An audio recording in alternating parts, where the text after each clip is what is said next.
We eviscerate as the autopsy technician, organ by organ, unless otherwise stated by the pathologist that we're working with, because each one does have their own preferred method that we take out the organs for them.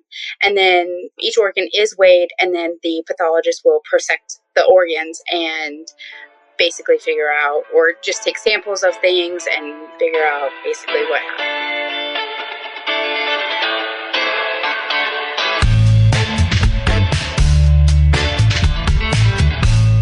Clock in, scrub up, and join us behind the red line. You're listening to First Case, a perioperative podcast bringing you exciting interviews, engaging discussions, and innovative solutions that are changing the way patients receive surgical care.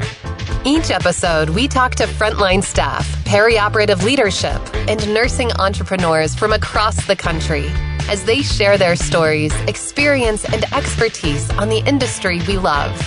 From the back table to the boardroom, from wheels in to wheels out, we tackle the real-life issues affecting the OR. Whether you're tuning in for surgical service education or inspiration, we're glad you're here. And now, it's time to roll back and start the first case. On this week's episode of First Case, we're speaking with Amanda Krygier, autopsy technician in North Carolina. And not only are we wrapping up season 15 today, but we are also talking about a subject that is rarely talked about in perioperative circles, but it is one, Chris, that you are very interested in. Oh my God. I have been so excited about this conversation. Yes, I love it. There's a criminologist in me in a past life, I am telling you. And I can't wait until we have this discussion with Amanda and learn about her important role. Can we just get started? We absolutely will. So don't go anywhere. We'll be right back with Amanda Krygier.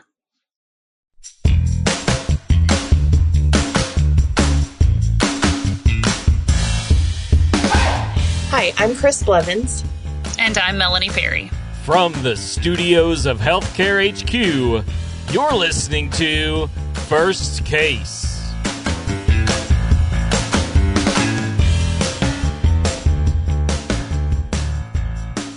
Joining us now is Amanda Krygier, autopsy technician in North Carolina. And Amanda, thank you so much for being here today. Thank you guys for having me. I'm so excited to have this conversation. And honestly, you have the honor, privilege, I don't know, maybe I think it's positive anyway, of wrapping up the season with us with our final episode. And honestly, I think we have run the gamut of topics to discuss this season. And honestly, there are a ton more we could have covered. We're limited by our 8-episode season, but I'm not bitter. And obviously by the guests that we could collect along the way. But as Chris and I brainstormed ideas for topics, Chris was like, oh, we can talk about caring for patients after death. And I was like, well, I hadn't thought of that, but now I'm interested. So tell me more.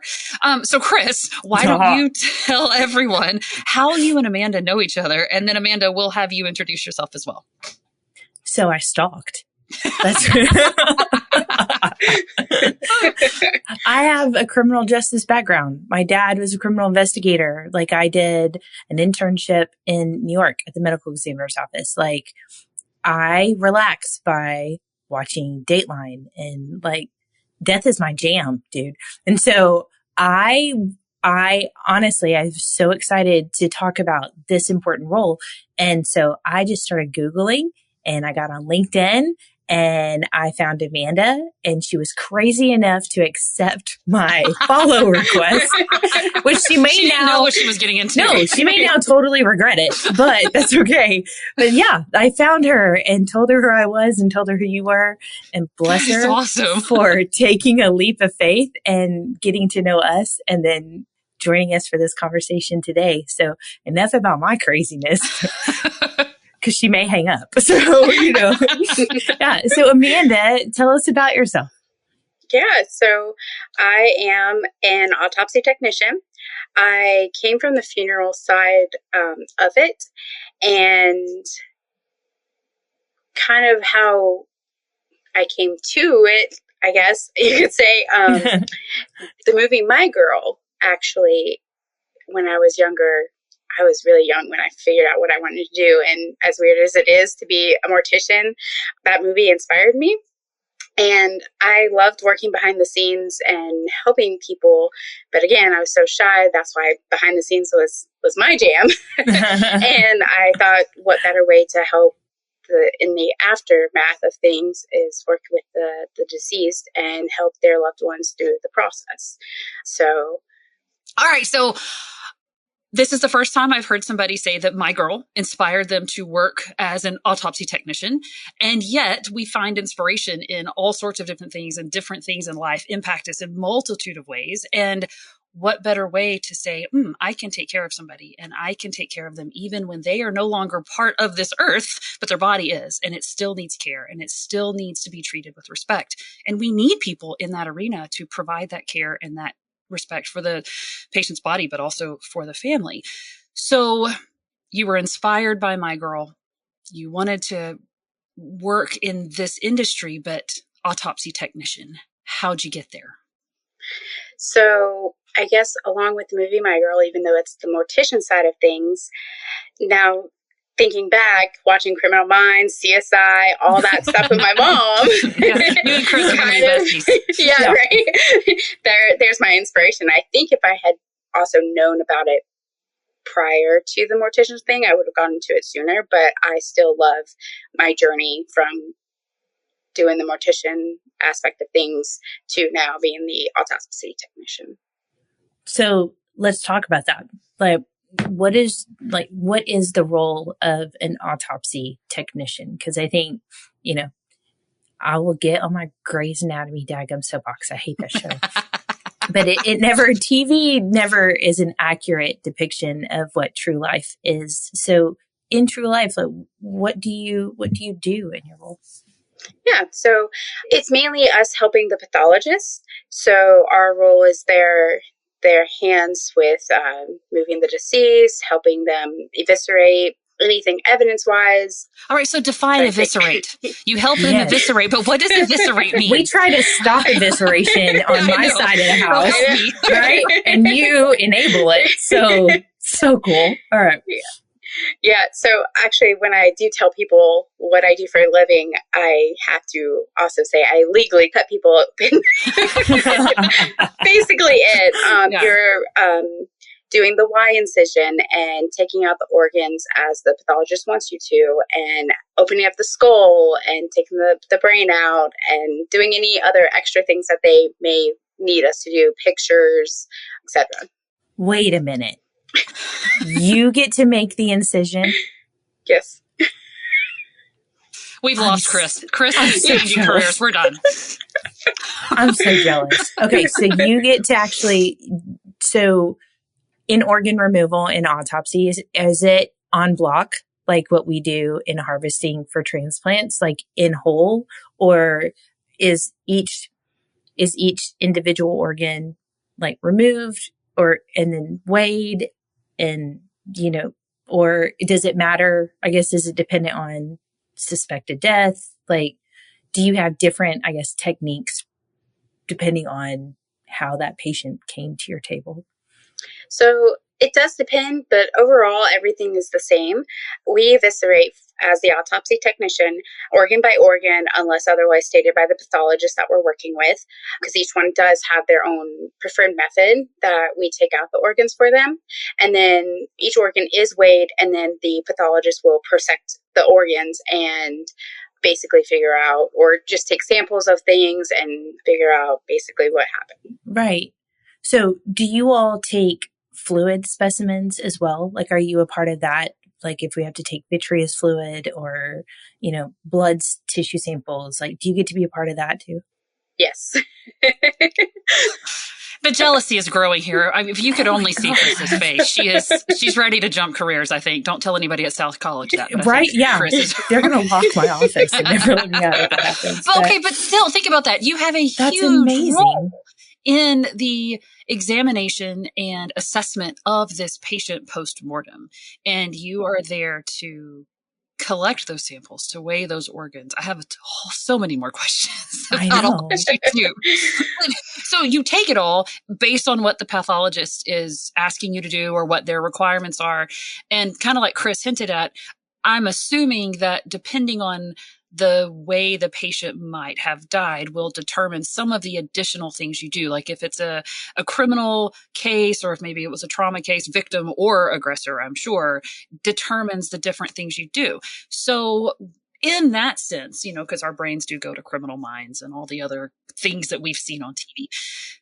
When there is something that involves evidence collection, what do you do?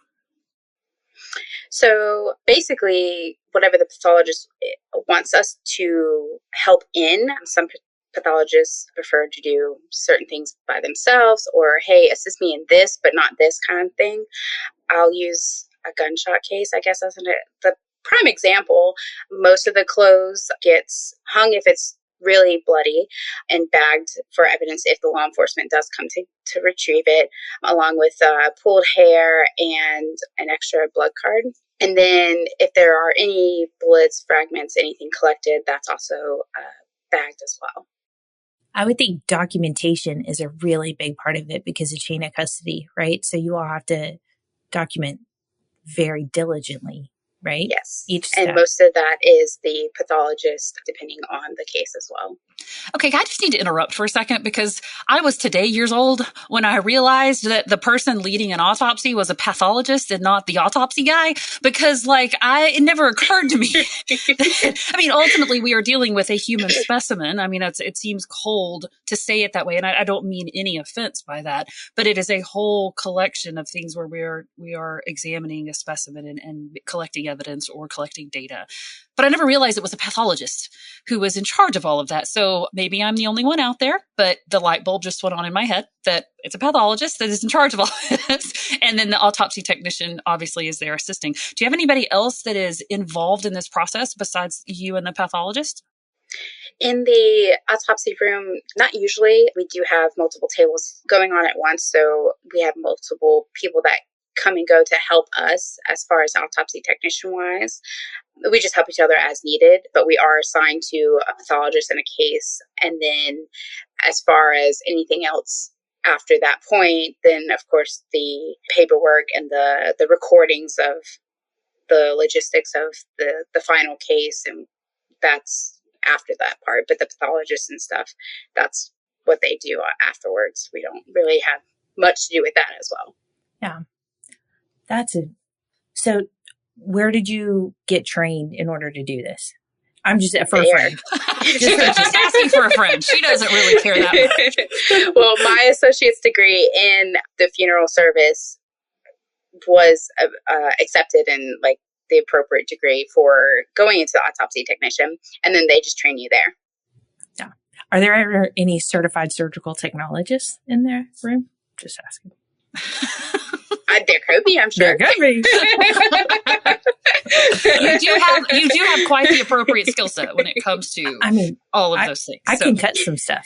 I'm sure you could. I could. Use a scalpel. So as Chris is basically having a job interview over here for this conversation, and I think some of the lighthearted nature of it is something that is of the conversation is kind of just our knee-jerk reaction to dealing with something that is a very hard topic. And it is hard to think about death and what happens to our bodies after we die and how they are cared for. And yet that is just as important in the spectrum of care as anything else we might find with a living patient in our hospital or healthcare setting. But it has to be emotional for you. There has to be times when it's, okay, mind over matter, or put my thoughts away. I'm just doing my job. And that's my assumption, but I'm a very emotional person. So I'm curious, what is that emotional side for you as you have done this job? How do you handle it? Yeah, so every case is different. Some hit you harder than others. Some I can be an emotional person depending on the circumstances too, but it's just, you're just trying to figure out what happened for closure for the family. Again, the little ones, especially, that hits home. This was before I even had a kid. It's tough seeing a little one on your table, but really it's all about them and their families at the end of the day. Yeah. Pediatrics was always hard, and I think it's a calling, anybody that can do pediatric care. I would have been a horrible mother if that had been my specialty, So I always think that that's hard. I love the fact that it's like a puzzle that you are able to try to help piece together and find answers. What is the process for once you have, completed the evisceration, you've gotten all of your specimens, you've handled the evidence and dried it out or packaged it or labeled it.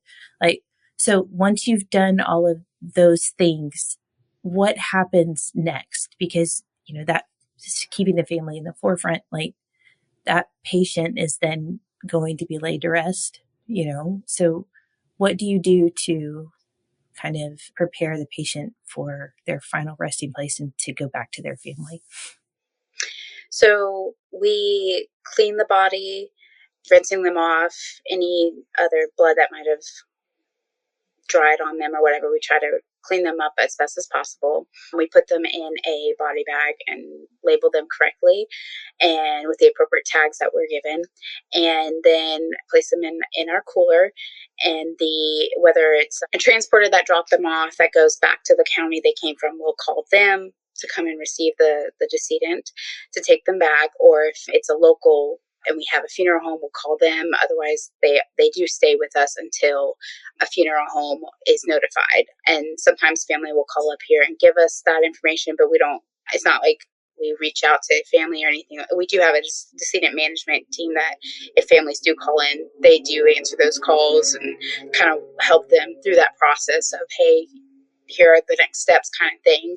But yes, the funeral home, if we have one, or transporter would be the next call, basically. Interesting. Okay, I have a couple of questions as we were because this is just very interesting to me. But first of all, and I'll ask one at a time because we'll get lost in my questions. But first of all, when you are preparing the body to be moved back to the funeral home or to final resting place, everything that you took out, you probably took specimens or took things to be sent off, but the rest of it, you just put it back in?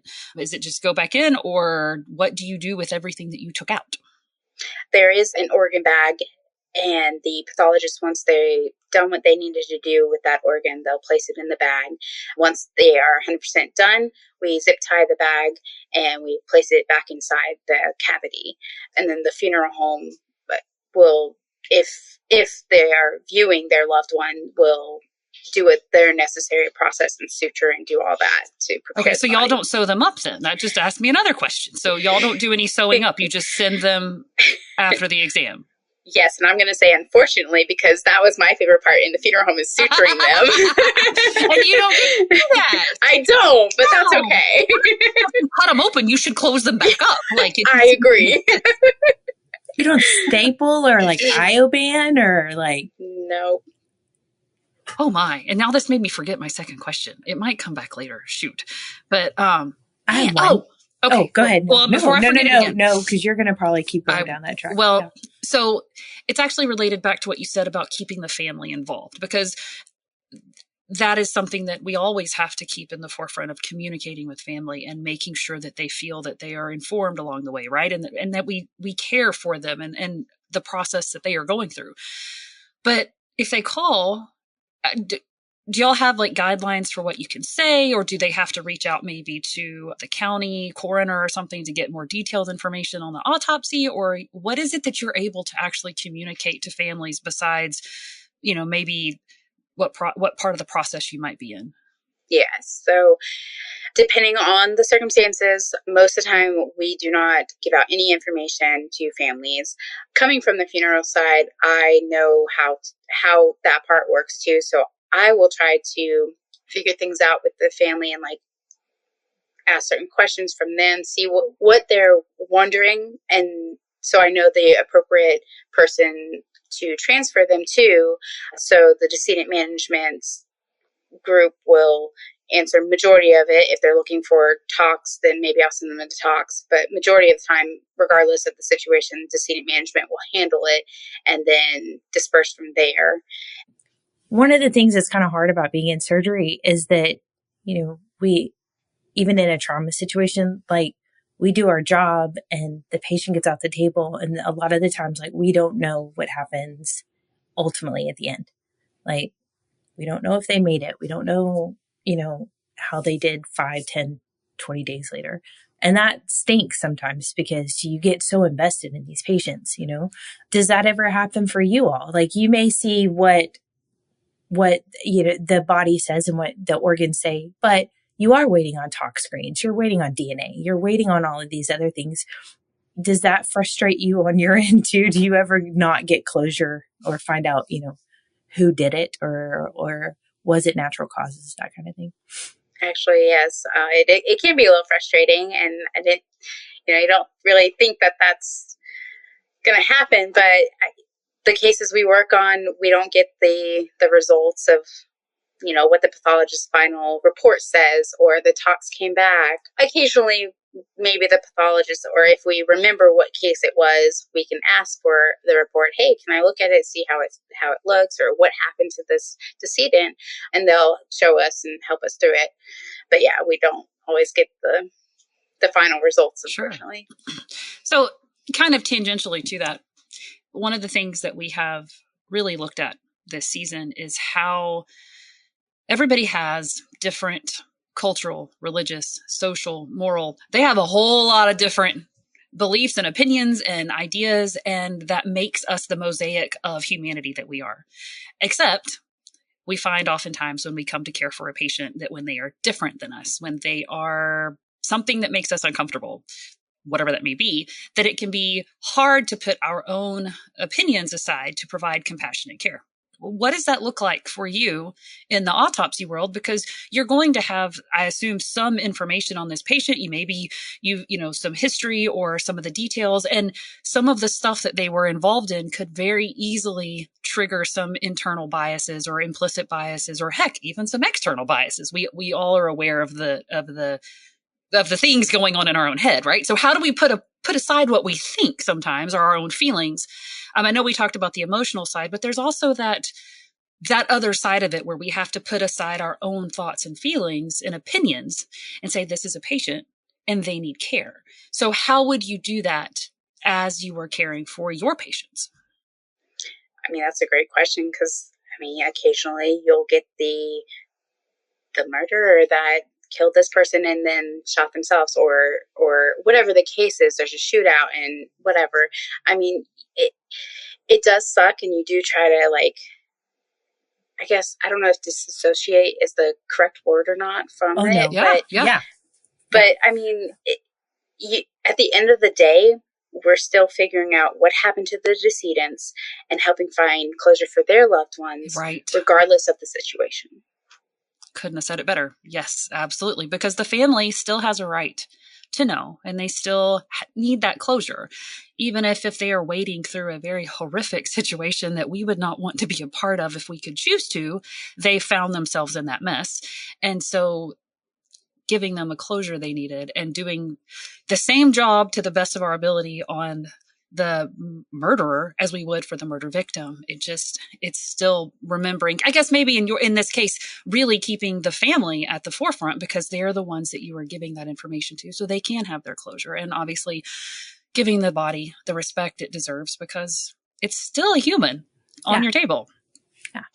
Yeah. Oh, I could talk to you all day. It's been such a great season because we really, in our job, it's our 9 to 5, and this is what we do every day. But at the end of the day, no matter where you're at, whether they're dead or alive, it's your patient. And we have to remember all of the intricacies of that world. And so what would you want to leave as your final thoughts? Because guess what? It's the final thoughts of the season too, right? No pressure. Which is so cool. Pressure. Yeah. But no, it's wonderful. But what would you, if someone was thinking about your role or even possibly wanted to go into it? I'm not Mr. South, but if you were, what would you want them to know about it and the importance of what you do? Gosh, every person who goes into this field, really, whether they're alive or have passed away, they need to find what works best for them as far as finding ways to leave work at work, basically, because days do get hard. You'll have long cases, you'll have little ones, you'll have things that just don't make sense. But again, you're doing everything you can to help their families and them, the decedents too, in a sense, to find their final resting place. Yeah. And bring closure to the families as well. And I think that it is a noble job, and it's not one that probably gets any more recognition than a lot of our surgical techs when it comes to what's going on behind closed doors and what's going on in, the back rooms while people are doing very important jobs, but we don't always realize who's doing them or exactly what they're doing. But keeping patient care in the forefront, remembering our families and giving them the respect they deserve as well. That is why we're here and why we're having this conversation. So Amanda, thank you so much for sharing a really cool job with us and letting us see what you do. Yes. Thank you guys. I appreciate it.